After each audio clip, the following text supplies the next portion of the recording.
I want to thank, first and foremost, Funyo, Naylon, Margot, Helga, for suggesting that I speak to you today. It is truly an honor to be in front of those who support Israel, not only Jews, but also as Christians who understand the importance of the survival of Israel. St. Mark founded the Coptic Church in Alexandria approximately 1550 AD. Since then, Copts have suffered persecution. First under the Roman Empire, and then from the mid-7th century through to the end of the Ottoman Empire under Arab Muslim invaders.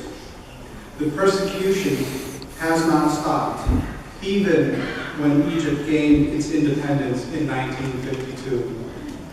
Coptic Christians have been persecuted under the Gamal Abdel Nasser regime, under Anwar Sadat regime, even under the Mubarak regime. But the persecution has accelerated insurmountably now to where hundreds of thousands of Coptic Christians are fleeing their indigenous homeland because of the Muslim Brotherhood.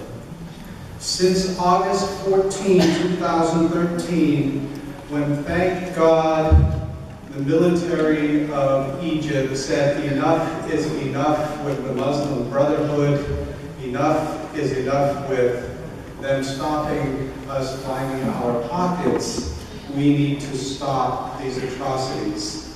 We need to stop what is going on in Egypt.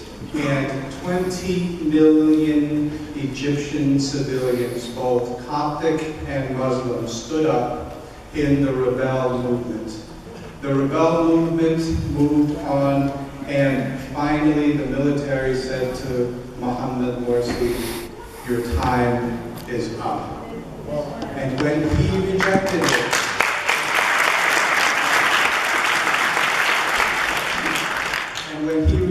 it, and he was jailed, people around the world did not understand why. I will tell you why, as Coptic Christians, we understand it. 43 churches have either been burned, severely damaged, over 200 Christian properties, businesses, monasteries, homes have been destroyed across the country. Christian schools, businesses, orphanages have been ravaged.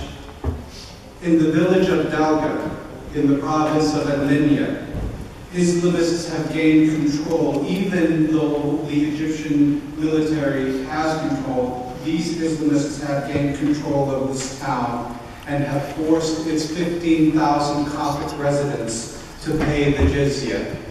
The jizya was outlawed after the Ottoman Empire fell, but now it is being inflicted upon the Coptic Christians of Egypt. They have been terrorized for months. They have destroyed churches and homes in Delga. They have killed Copts who have tried to defend themselves. This is all a result of the Muslim Brotherhood backlash after Morsi was ousted. The Obama administration has chosen to support the Muslim Brotherhood over the Coptic Christians. The administration has supported Morsi even during his ouster, backing him, claiming, as our beloved Ambassador John Bolton said, he was legitimately elected. But I tell you now, one man, one vote, one time does not make a democracy.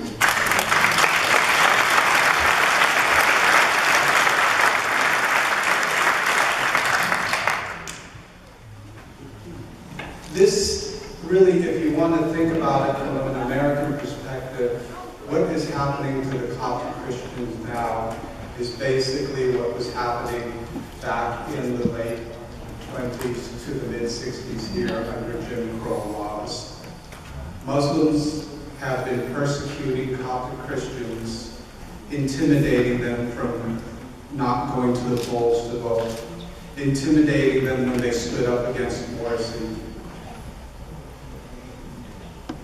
Just a personal story, when you have a Coptic priest, Coptic priests are allowed to marry, and when you have a Coptic priest being tied, and you have his wife and his daughter raped in front of him, and then his eyes seared with a hot iron, so that is the last image that he sees.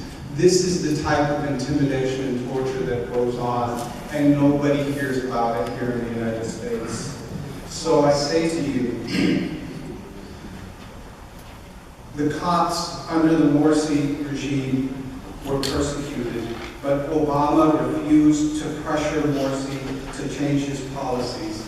And even Ambassador Ann Patterson, while the revolt, the second revolt was happening, actually visited with Pope Tawaderos and said to him, keep your flock cloistered, do not stand up and revolt against the Morsi regime. So this is what the mentality of our administration is. But our administration goes even further. How many of you have heard of Mohammed al-Bieri? Mohammed al-Bieri was recently promoted to Senior Homeland Security Advisor. He recently tweeted, Copts in America who are defending their relatives in Egypt were promoting Islamophobia and inciting Muslims because they cannot control themselves in Egypt. He also posted on his Twitter profile, which is the R4BIA, which is the symbol for the Muslim Brotherhood, to stand up for the protests in Rabai Square for the Muslim Brotherhood and against the ouster of Morsi. He refuses to acknowledge that the Muslim Brotherhood is responsible for the violence being committed against the Copts, and he has said that anyone who tries to link the Muslim Brotherhood to these terrorist activities is just a bigot and an Islamophobe. But, and John Bolton stole my line, just like Israel is the canary in the coal mine for the West, so too are the Coptic Christians for Egypt. As a minority surrounded by Islamists and the Muslim Brotherhood, Coptic Christians, like Jews, are constantly being attacked and must protect themselves, just like the Jews must protect themselves. And I say that as a Christian because I hope and I know that the Jews will always protect Jerusalem. It is an honor and a privilege for every Egyptian Coptic Christian to go to Jerusalem. And when the Pope is forced to say that we will not walk into Jerusalem until we walk hand in hand with our Muslim brethren, it is through subjugation, and it is through intimidation, and it is through political posturing that he must say that. This was quoted by Pope Shenouda. So understand that Copts do not believe that.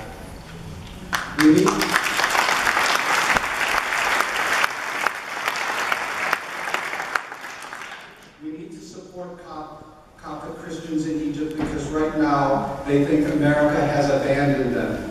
Support groups like Voice of the Copts, U.S. Association of Copts, the Mass Puro Youth Union, and other groups like it, including Act for America. I urge you to go to actforamerica.org because they understand the threat of the Muslim Brotherhood. They understand the threat of Islamists. They understand what radical Islamists do. They understand the threat of stealth jihad that is happening here in the United States. They understand cultural jihad, which is happening here in the United States. And they also understand military jihad here in the United States because we survived April 15 with the Boston Marathon bombing. That is military jihad. Thank you again.